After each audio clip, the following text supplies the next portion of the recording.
Doctor Gita रानी, सह संयोजक श्रम प्रकोष्ठ, भारतीय जनता पार्टी। कल 7वें चरण का चुनाव है, क्या किस नज़रिए से देख रही हैं उसको और क्या हालात होंगे कल के?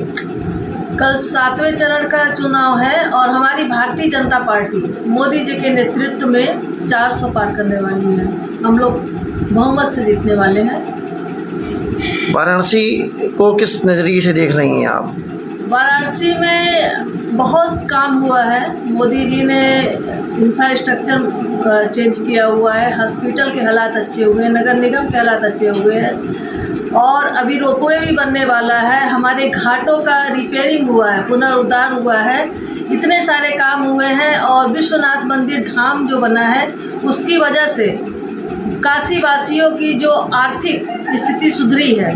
एक तरह से हमारे मोदी जी ने काशी विश्वनाथ धाम को बना करके एक आर्थिक इनकम का व्यवस्था बना दिया है। माली है, व्यापारी हैं और रिक्शा चालक है, ऑटो चालक है, सभी लोगों की इनकम बढ़ गए हैं पहले के कंपेयर में। विपक्ष का तो यह कहना है कि भाई यहाँ कोई भी काम नहीं हुआ, यहाँ कोई भी रोज़गार नहीं मिला, जो भी रोज़गार मिला है गुजरातियों को रोज़गार मिला। इस पे क्या कहना चाहेंगे आप? नहीं, ऐसा नहीं है। देखिए, रोजगार की बात आते हैं, मेरे पास आंकड़े भी हैं, समय भी हो आपके पास है तो उस पर डिटेल भी बात करेंगे।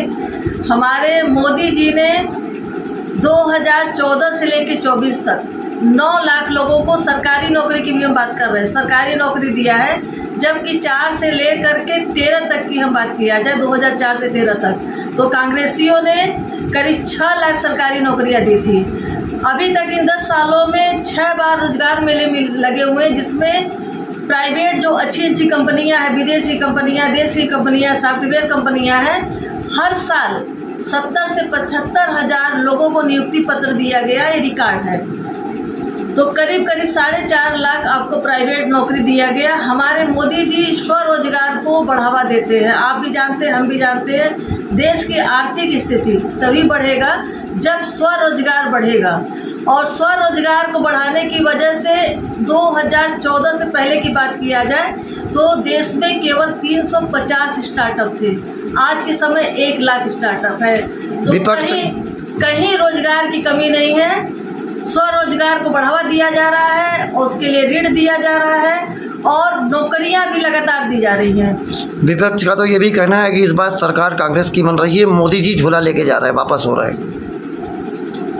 देखिए, अब उन लोगों का ये ऐसा परसेप्शन है, लेकिन वो गलत है। मोदी जी ही आ रहे हैं और ये 100% हम कॉन्फिडेंस के साथ कह रहे हैं, हम लोग 400 पार भी कर रहे हैं। पटना से आगे पाटलिपुत्र में जब मोदी जी अपनी स्पीच दे रहे थे तो उन्होंने कांग्रेस के प्रति एक शब्द यूज़ किया कि कांग्रेस मुजरा कर रही। इस पे क्या कहना चाहेंगे आप?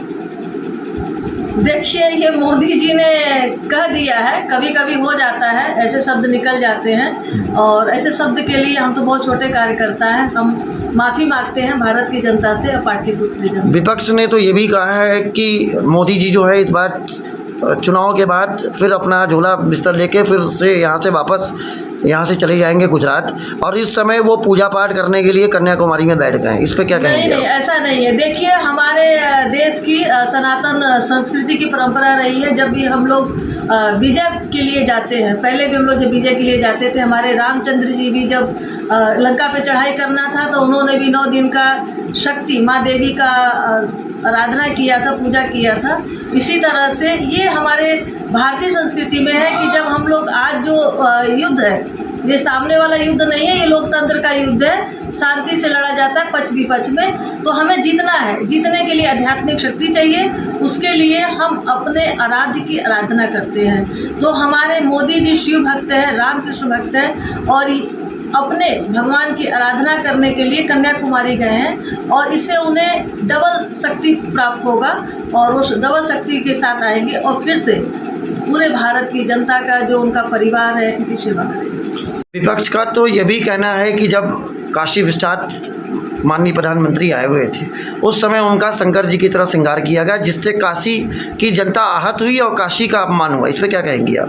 देखिए, हमारे माननीय मोदी जी बहुत ही बड़े भक्त हैं शिव जी के और उन्होंने काफ़ी साल तक तपस्या किया है, जंगलों में भी जाकर के किया है, ये हम लोग बहुत पहले से जान रहे हैं। और काशी की जनता अपार प्यार करती है, अपार, जिसका कोई लिमिट नहीं है, जिसको शब्दों में बयान नहीं कर सकते हैं। इसलिए काशी की जनता ने स्वयं हमारे मोदी जी में अपना गार्जियन देखा, अपना बड़ा भाई देखा, तो किसी ने पिता देखा। जैसे मैं अपने माननीय मोदी जी में शिव भक्त देखती हूँ, अपना पिता का स्वरूप देखती हूँ, तो मैं उनकी पूजा कर सकती हूँ। सभी लोगों ने पूजा किया, हम लोगों ने भी जो है उनको वंदे मातरम, भारत माता की जय और अपने संस्कृत श्लोक से हम लोगों ने भी स्वागत किया।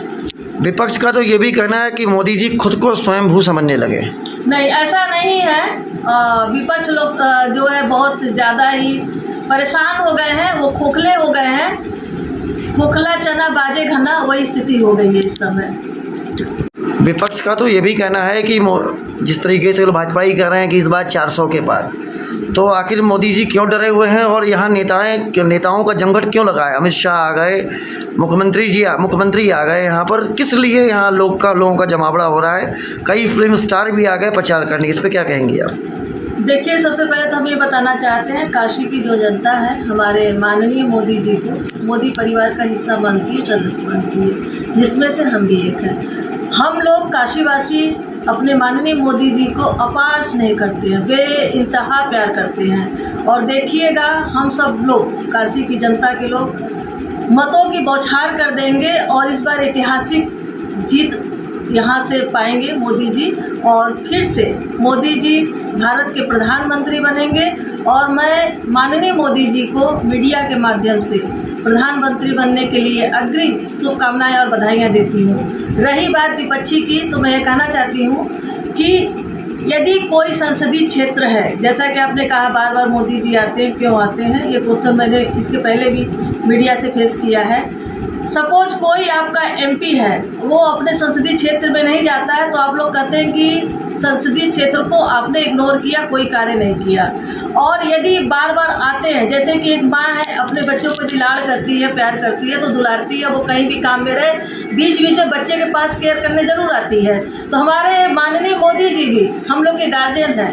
हम लोग किस हाल में है, किस परिस्थिति में है, हम लोगों के हालात देखने के लिए, हम लोगों की शुभकामनाओं के लिए, हम लोग के दुख सुख में बार बार आते रहते हैं। ये अच्छी साइन है, हम लोगों के लिए बहुत ही प्यार की बात है कि मोदी जी हम लोगों के लिए आते हैं बनारस में। कल 7वें चरण का चुनाव है, क्या कहना चाहेंगे इसको लेकर? 7वें चरण के चुनाव में रिकॉर्ड वोट मिलने वाले हैं। ये हमारा परसेप्शन है और ये होगा भी। कल आप देखिएगा, हम लोग धूप नहीं देखेंगे, हम लोगों ने हीट नहीं देखेंगे, परेशानियां नहीं देखेंगे। हम लोग लाइन में लग करके सभी काशी की जनता, चाहे वो किसी वर्ग का हो, किसी जात का हो, किसी धर्म का हो, किसी उम्र का हो, हम लोग बूथ पर जाएंगे, खुद भी जाएंगे, परिवार को ले जाएंगे, अपने साथियों को ले जाएंगे, घर के बच्चे जो 18 साल के हैं उसके ऊपर है, उनको ले करके जाएंगे और बहुत ही बहुमत से अपने माननीय मोदी जी को जीत दर्ज कराएंगे। जिस तरीके से वेब हीट चल रही है, इस तरह मौसम है, आपको लगता है कि आप वोटर घर से निकलेंगे? हाँ, एकदम निकलेंगे, क्योंकि देखिए, मैं प्रोफेशनल से एक असिस्टेंट प्रोफेसर हूँ हरिचंद डिग्री कॉलेज में। मेरे कॉलेज में भी मैंने देखा है, बहुत अच्छी व्यवस्था कर दिया गया है, बूथ वहाँ निर्माण हो गया है। करीब 1 हफ्ता पहले से ही छाजन लग गया है, वो भी बहुत चौड़े चौड़े, हमको लग रहा है 10 से 15 फीट चौड़ा छाजन लग गया है। और उसके नीचे मैंने देखा भी, एक प्रैक्टिस करने के लिए 10 मिनट तक खड़े होकर के, तो हीट कम लग रहा था, हवा ज़्यादा लग रहा था, तो हमें नहीं लगता कोई दिक्कत होगा। और थोड़ी बहुत दिक्कत होगा तो हम लोग मोदी जी के लिए थोड़ी बहुत तकलीफ झेलने के लिए तैयार है, क्योंकि जो राष्ट्र हित की बात सोचता है, जो राष्ट्र को सशक्त करने की बात करता है, जो हमारे सैनिक को सशक्त कर रहा है, जो सनातन को सशक्त कर रहा है, जो हमारे पुराने धरोहर को पुनर्जीवित कर रहा है, हमारे सभ्यता को पुनर्जीवित कर रहा है, संरक्षित कर रहा है, ऐसे हम माननीय प्रधानमंत्री मोदी जी को दोबारा भारत का प्रधानमंत्री बनते हुए देखना चाहते हैं। इसलिए चाहे जितनी भी तकलीफ हो, हम लोग बूथ तक अवश्य जाएंगे और हम लोग लगातार लगे हुए हैं आम जनता को समझाने के लिए। आम जनता तैयार है, सभी लोग बूथ तक जाएंगे और माननीय मोदी जी को वोट जरूर करेंगे।